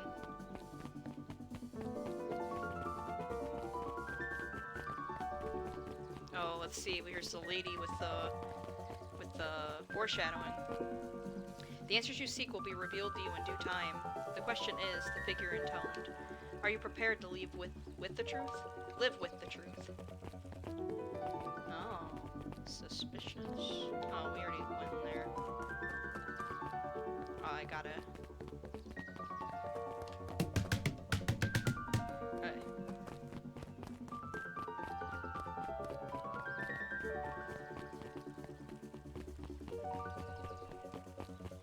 I just gotta. Better not dilly-dally. Gotta get to the treehouse. Another day, another dollar. See you tomorrow, Z. Have you noticed how all the perennial harvest folks order the same drink? Decaf cappuccino with extra foam. Why? I don't know. Just thought it was a little odd. Pretty weird for sure. Well, the customer's always right. See you bright and early tomorrow. I can't wait. Last Chance Diner. Okay, let's see. I think Dawn's still at work. Nope, Dawn's off. Okay, that's closed.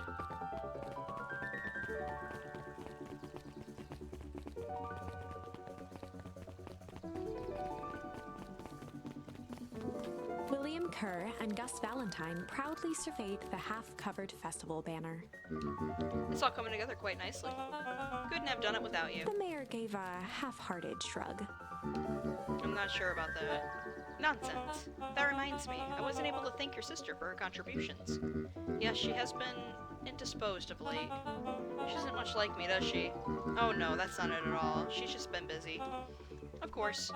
Regardless, I would be forever grateful if you could pass my thanks on to her.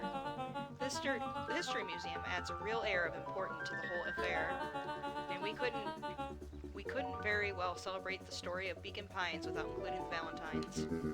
My father was a great man. You're darn tootin' he was. Kerr locked his arm on Gus's shoulder. But I mean the entire Valentine family. Present company included. Can I ask you something, Mr. Kerr? Call me William. Ask away. William, why are you doing all of this? Gosh, I never felt one needed a compelling reason to throw a party. Not just a festival. All of this. There's gotta be 100 down on their luck towns out there. Why is Perennial Harvest so invested in helping Beacon Pines? You know what I love most about the agriculture business? Seeds. Seeds? Yep, little bundles of potential. With a glimmer in his eye, Kerr gestured grandly toward the horizon. What a treat. You treat a seed right, nurture it, feed it, and it can grow into something truly special. You see potential here? Undoubtedly. The seed of greatness is already under our feet. All it needs is a little nudge. And the right leadership, of course. Oh. Good night, Mayor Valentine. Just walk right through us? You're not gonna talk to me at all? Does he live in that building? Oh wait, does... Oh, this is nice. Yeah, the treehouse is just a little further from here. So, what's your buddy Rollo like? Rollo? He's Rollo. Not particularly helpful. Sorry, I've never thought about it. Lots of energy. He's funny even when he's not trying to be. Things have been tough for his family since the fall harvest. It's about damn time you tell me what this fall harvest thingy is. It's kind of a long story. Hit me with the highlights. Okay. There used to be a fertilizer company here called Valentine's. They were kind of a big deal. Oh, a big deal fertilizer. It was a big deal to us. Their stuff really worked. Farmers loved it. So Valentine's grew and grew. Beacon Pines pretty much grew around it. Most everyone in town either worked for Sharper Valentine or used as fertilizer. Things were good. I'm sensing a big but. Around 6 years ago, Sharper Valentine suddenly died. And something changed. Changed how? Could have been a bad batch. Maybe it was in the water or air or soil. Nobody knows. But all the crops died. And everybody blamed the Valentines. The foul harvest. Yeah. Valentine's fertilizer went out of business. Half the town lost their jobs. Sheesh. Next year the crops came back, but something was different. You plant a crop, do everything right, and it's sort of a crapshoot what happens. And no one knows why? Nope. Take it Rollo's farm got the short end of the stick.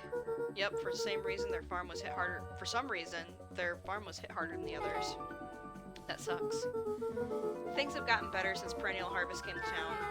The Beacon Pines Reborn initiative. Yep, first thing they did was give the town a deep scrub.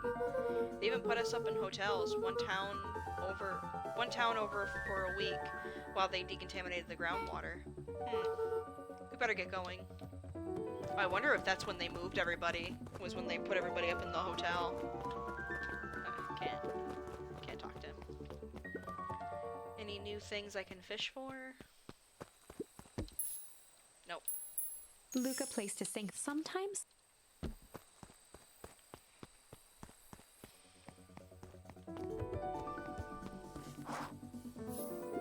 It's about time. I was about to give up and go home. Who's the new kid? Name's Beck. You must be Rollo. I see my reputation precedes me. Welcome to Mission Control. Rollo waggled his head with pride. You'll find out we've spared no expense to construction. I've seen worse looking piles of junk. Thanks. Hey Luca, you know the security concerns we talked about. Yeah? While I was waiting, I made some improvements. Let me lock this baby down for a little test infiltration. It's 2 safety stays.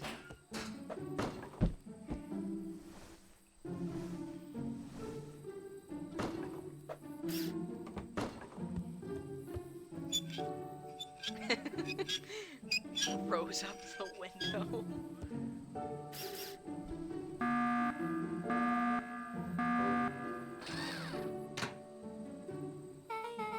He goes all out, doesn't he? Always. Lavish. Here we go. We got a new one.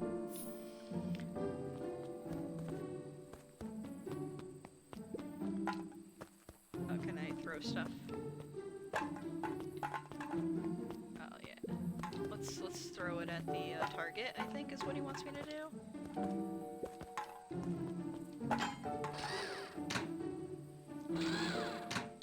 Ah, I see. The kid made all this?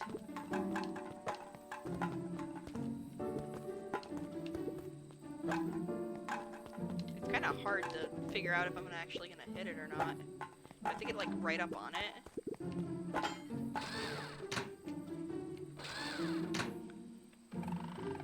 Oh, this one's moving.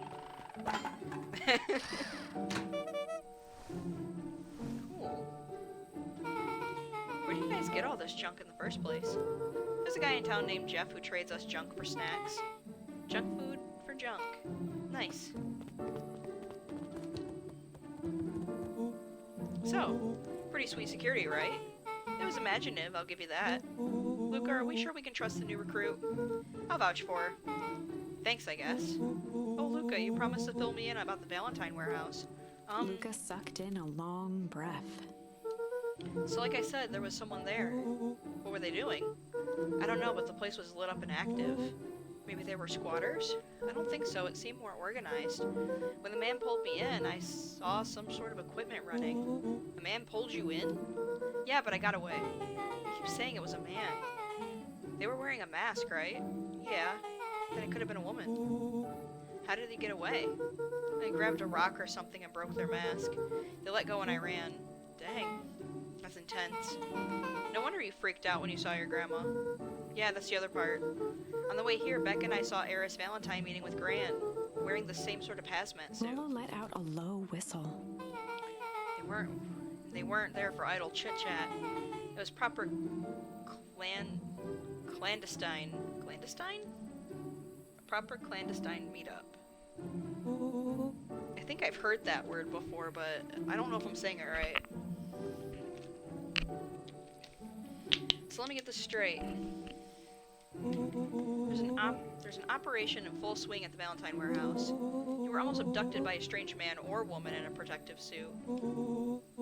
And then you saw your Gran in the same suit talking to Eris Valentine. Pretty much. I'm beginning to think this town is kind of awesome. Rollo and Luca shot back a look. No offense. And so we can logically conclude aliens or alien zombies have infiltrated the town. And their leader is your Gran, and she tried to murder you. First of all, for the last time, there are no aliens. Second, it couldn't have been my Gran at the warehouse. I broke that person's mask to get away. The mask Gran was wearing wasn't damaged. But she's definitely hiding something. Maybe. Your Your Gran is weird, but she might be the most boring person in the universe. All she does is sit around all day making jam. What could she possibly have to hide? I don't know, we haven't talked much since she moved in. Moved in? Your Gran isn't from here? No, she came a few months back to take care of me after his mom went missing. Did you know your Gran before? Not really, no. It's been years since I've seen her. Luca, don't take this the wrong way, but are we sure your Gran is on the up and up? Luca gazed out the window. I'm just saying. It sounds like strange stuff has been happening since she showed up. We can say the same thing about your family, but you're right. Luca, your Gran is hiding something. And Pa always says folks only bury stuff not worth digging up. You need to investigate your house. My Gran really is hiding something. Don't you think I would have noticed by now? That's kind of the whole point of hiding something. I guess you're right. Gran's been leaving the house for hours at a time this week. I'll call you two tomorrow when the coast is clear, and we can start getting to the bottom of this. I'm always game for a good snoop. I did notice that the cupboard in the kitchen, there's scratch marks underneath it. The thing that he said that the only thing she moved in with her when she moved in. Chapter 6. Secret lair. Summer Yeah. forged ahead, but the nights only seemed to grow colder. Luca walked home slowly under the pale starlight, cautious to avoid any more surprises lurking in the shadows. Reaching home, he slipped quietly into bed, half dreading what they might discover the next day.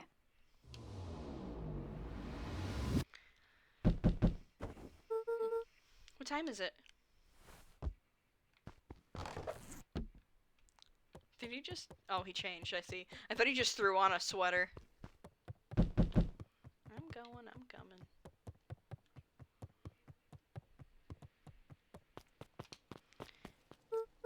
Rolo, what on earth is that? That ridiculous thing on your head. Oh, this? It helps me think. You're gonna need a lot more of those. Joke all you want. We'll see who's laughing when I crack this case wide open. The coast is clear? Yep, whatever she's been up to this week, it's been keeping her busy most of the day. Very well. The game is afoot. Luca and Beck rolled their eyes as Rollo strutted across the room. If I were a Gran, where would I hide my deepest, darkest secrets? Perhaps where you might least expect it. Rollo flung open the cabinet with confidence. Aha! He coughed as a veil of dust hit his face. I think it's safe to assume anything that dusty isn't what we're looking for. Or maybe it's what she wants you to think. Then again, any good detective knows not to trust their first hunch. First hunches are for suckers. Eureka! She lit a fire in order to burn the evidence. She keeps that fire going every day, Rollo. Drat, it may already be too late. Just think of the mounds of documents lost at hash. Okay, I'm gonna stop you right there. Maybe we can think for a moment. Luca, is there anywhere Gran doesn't want you to go? Yeah, the closet upstairs.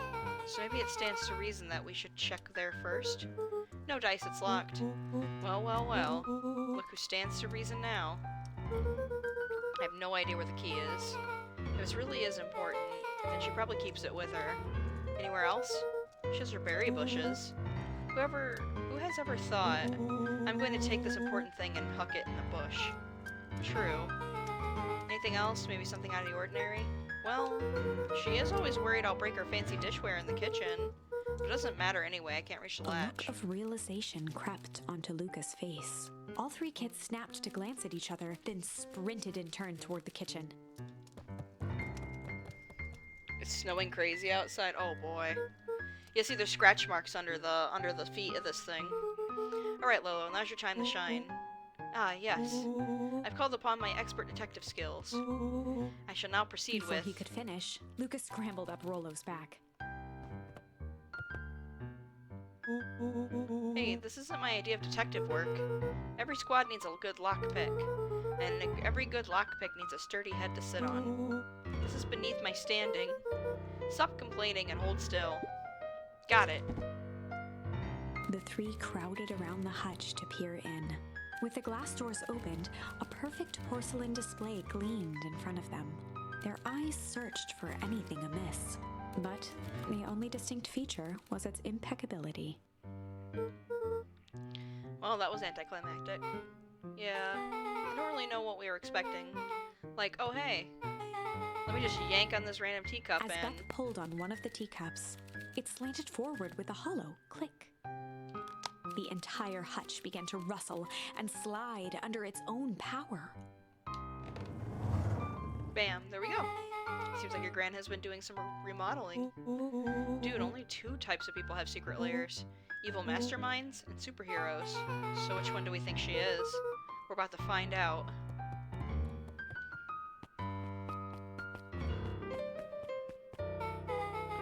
So, okay, so more of an unhinged conspiracist vibe. Oh, wow. Yeah, this cannot be good. We need to look around before jumping to conclusions. Luca jostled each cabinet drawer in turn. Only one was unlocked. He fingered through the filing cabinet, pausing at a bulging folder labeled Walter. For a long moment, he just stared at it. What do you got there? It's my dad.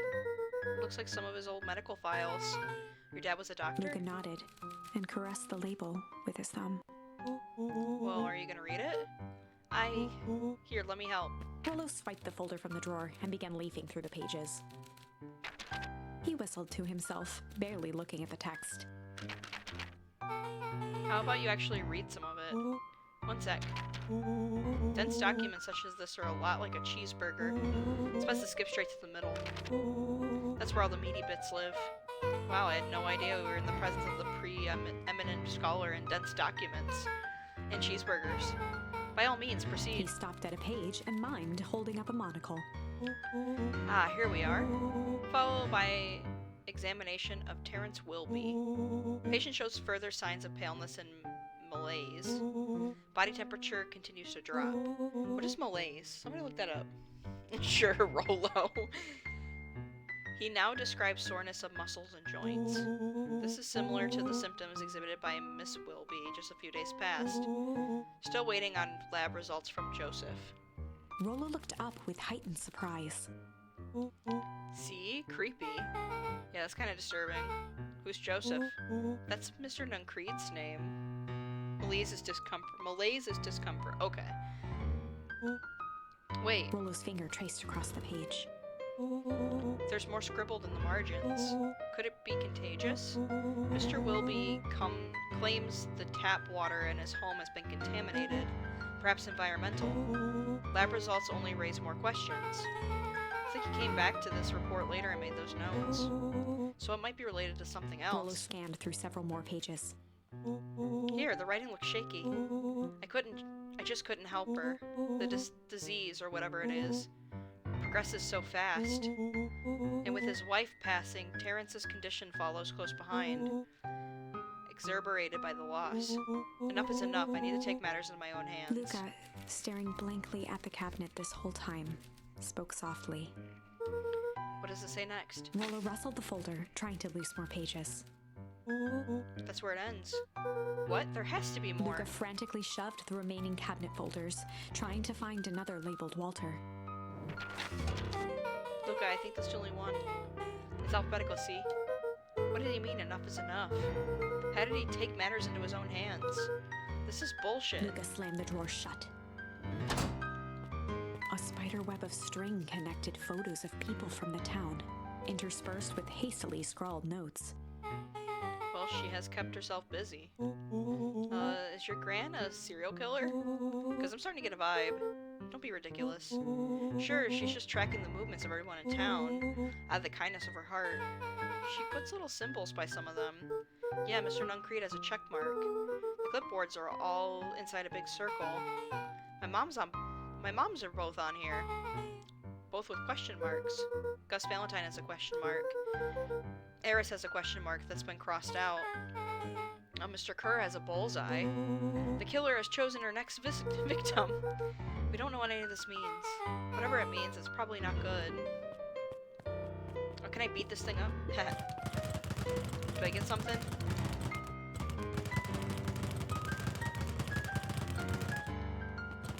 No? Nothing? Okay. Oh yeah, beat the shit out of it. What do we have here? Barrels marked caution explosive. And jam jars? That's enough jam to feed the whole town. What kind of incendiary jam is your gran making? Incendiary. Ooh. She wouldn't have had me walk over town delivering bombs, right? One way to find out. Rollo casually spun open a lid and dipped his finger in the jam. Huckleberries. He smacked his lips. A hint of brown sugar. And ink? What? Rollo plunged his hand in the jar, fishing out a soggy slip of paper. Aha! Rollo offered the slimy note to Luca and licked his fingers clean. It's addressed to Mrs. Fratelli. A grand jam gram? It says, last night I used the disguise Eris provided to scout the location. The timing window should be possible. Operation Spark Plug is a go. Oh man, are they doing a heist? Whatever it is, it can't be good. So more a bombshell than a bomb, am I right? You're new here, so I'll let it slide. But I'm the bad joke guy around here.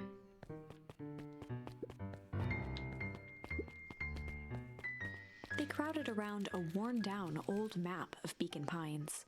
Ooh, cool. This looks like a treasure map. Not every old map is a treasure map, Rollo. Yeah, but every treasure map is an old map. Can't fault that logic. Look, there's even a pathway drawn on it. It starts at the entrance to town.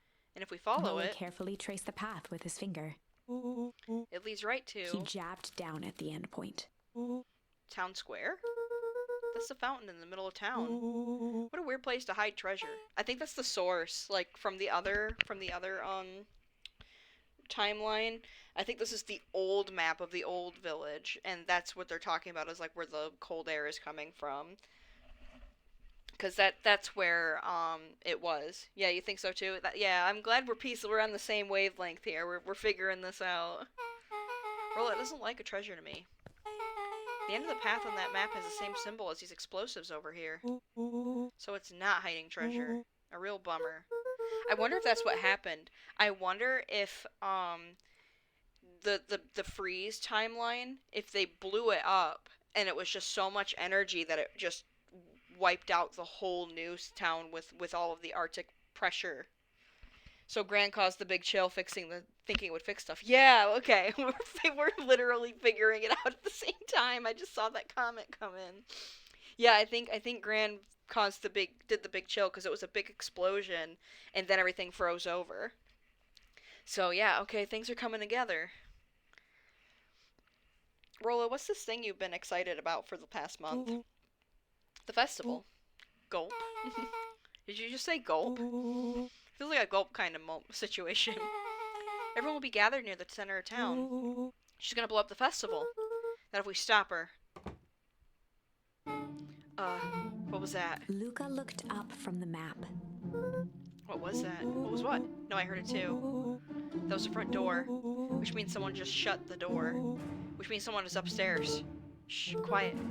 Hit the lights. Beck flicked off the light, and they became statues in the dark. Overhead, creaking floorboards bent under slow, deliberate steps. The kids looked up, the tilt of their necks following each footfall.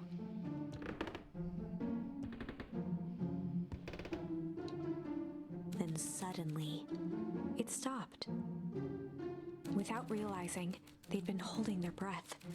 All three exhaled shakily and glanced at each other. A muffled male voice broke the silence. Hello? A final few footsteps reached the entrance above them, and the voice now echoed down the stairs. Anyone down there? Oh, it's the what's his name? Hindred or something? The squirrel guy. The three kids shuffled to the corners without a peep. As he began to descend the stairs, the man's voice punctuated every new step. Thump. Yoo-hoo. Thump. I'm not here to hurt anyone. Thump. I'm just here to help. Thump. Just... Thump. At the bottom step, the man paused, squinting to search the room for signs of life. Huh. Guess it's nothing. Rollo shifted suddenly. Luca gave him an intense, chastising look and whispered through clenched teeth. Rollo, don't. It was too late. Rollo was already inching toward the stairway. He screeched as he charged toward the shadowy figure. Flaming chicken coop! With all his weight, Rollo tackled the man to the ground. Rollo? Mysterious creepy man? Anyone there? From the dark corner, they saw something move. Well, I don't know if I had it in me. I didn't know if I had it in me, but there was only one way to find out. Holy crap, Rollo, that was awesome. Wait, did you just kill that person? Luca scrambled to the hunched figure on the ground. Pressing his fingers to the man's neck, he sighed with relief. You sure clobbered him good, Rollo. He's knocked out cold. As Beck flicked back on the light, Luca and Rollo both gasped in stereo. Mr. Tolliver. Chapter 7. The Interrogation of Hiram Tolliver. That's his name, Hiram. Still unconscious, Mr. Tolliver slumped heavily in a shoddy old chair.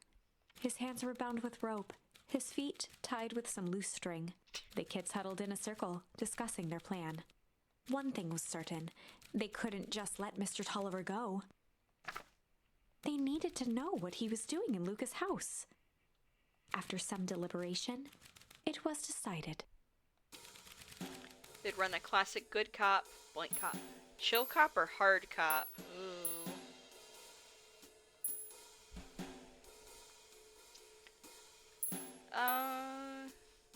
Let's do this, this branching timeline, and then I'm probably gonna have to hop off because I do have to work early tomorrow. So let's do chill cop. They'd run the classic good cop, chill cop interrogation. Yeah. I'll handle this. Just gotta play it cool. Luca walked calmly to the light switch, flicking it off and on a few times. Mr. Tolliver shook his head, gathering his wits. Golly, I sure got my bell rung. He looked over to find Luca, who returned a calming grin. Sorry, Mr. Tolliver. This was all a big mistake. Luca, what's going on here? Why did you have me strapped down? Someone's fault, really. Rollo just got a little startled. Rollo's here? Rollo and Beck emerged from hiding to give a timid wave. Well, alright. Mistakes happen. You kids gave old Hiram a good scare. Just let me out of these ropes and call it even. Luca glanced over to Rollo and Beck, who replied with skeptical looks. Mr. Tolliver, why are you in my grand's basement? I'm here to help, of course. Help with what? What's my gran up to? You just cut me loose, I can show you. How do I know we can trust you? Mr. Tolliver exhaled with disappointment. Luca, have I ever done wrong by you? No. And since your gran moved in town, haven't I been nothing but welcoming? Yeah. So why would I turn my back on your family now? It's just, all this stuff seems pretty weird. I'm bored with names of people from town, an archive of my dad's old disturbing patient notes. Luca gestured to the corner. Barrels of explosives? I can explain everything. You just need to untie me. You kids deserve an explanation. Luca looked again to Rollo and Beck. This time they shrugged. Luca began to slowly loosen the bindings. Mr. Tolliver gently rubbed his wrists. That's a good lad. This will make sense in time. He edged imperceptibly toward the stairs as he spoke. You see, this town has secrets, Luca. A very dark past indeed. Yeah, he's just trying to make a break for it. Why couldn't he explain while restrained? That's what I was wondering. Before the kids had even noticed his movement, Mr. Tolliver was at the light switch. A past that must be brought He to... punctuated his final words by flicking the switch and rushing up the stairs. Light. Son of a... Beck darted to the wall and turned back on the lights. It was too late. Rollo confirmed what they all heard. He just locked us down here. Mr. Tolliver's muffled voice came from behind the door. I wasn't lying, you know. This is for your own good. You kids just keep tight down there. And let the adults handle this. They looked bewildered at each other. Play it cool, huh? Not now, Beck. they heard the staccato thump of quick steps exiting the house. The kids Is this the looked ending? down in resignation. This must be an ending or This something. isn't how it goes in Hank Atomic. For some reason, they'd always assumed it was up to them to save their town. Luca opened his mouth, hoping to conjure some magical words to make this right. Only a hollow croak escaped. The end. Okay. That was a good one. Well, we certainly aren't going to find a grand resolution to our tale locked in a basement. Back to the drawing board. Okay, so we got the interrogation. We did that, we did that, we did that. We did this one. Did that. We just need another word for this one. But yeah, we got pretty far. I'm gonna have to end the stream here. Thank you all for joining. Thanks for the follows. Thanks for chatting or doing whatever, like just hanging out with me while you're getting stuff done or whatever you're doing. Um, I will probably see you all tomorrow night for more of this game. I'm just streaming this now to make up for Tuesday since I couldn't stream. But I get off pretty early tomorrow, so I should be ready to stream around normal time, but I'll have to get off early again because I do work early on Friday. So I hope you all have a fantastic night. Thanks for joining me, and I will see you all sometime very soon, if not tomorrow. And have a good one. Bye bye, everyone.